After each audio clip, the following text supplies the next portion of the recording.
আপনি দেখবেন বিবাহ অনুষ্ঠানে 40আয় 3 দিনায় যত মানুষকে দাওয়াত দেয় এর ভিতরে নাম্বার 1 থাকবে বড় লোকের মাথা। বড় লোক থাকবে নিশ্চিত। কি জন্য বলেন তো? তার টাকা আছে, তার টাকার কাছে আপনার ঈমান শেষ, তার রাজনীতির পলিটিক্সের কারণে আপনার ঈমান শেষ। হুযায়ফাতুল ইয়ামান রাদিয়াল্লাহু তাআলা আনহুর ওয়াকি আসছে।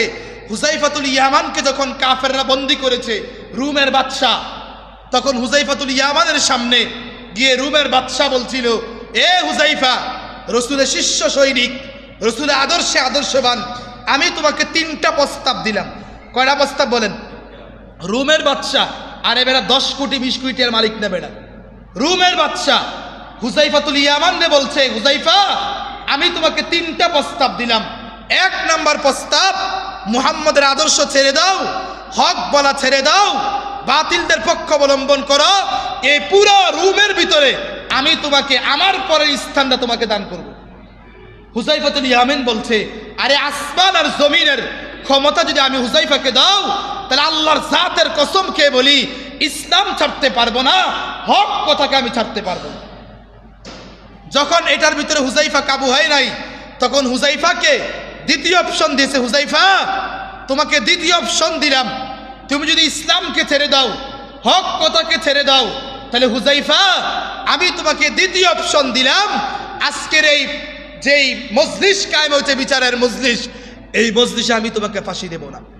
হুযায়ফাতুল ইয়ামান বলছে, বেটা মুসলমান মৃত্যুকে ভয় পায় না, মুসলমান মৃত্যুকে ভয় পায় না বেটা। পুরা রোমের বাদশাহী কেন, পুরা জমিনের বাদশাহী, পুরা আসমানের বাদশাহী যদি তুমি আমাকে দাও, আল্লাহর জাতের কসম এই ক্ষমতার জন্য আমি হুযায়ফাতুল ইয়ামান ঈমান ছাড়তে পারি না, হক কথা বলতে ছাড়তে পারি না। 3 নম্বর অপশন, হুযায়ফা তোর সাথে আজকে আমার ফাইনাল খেলা।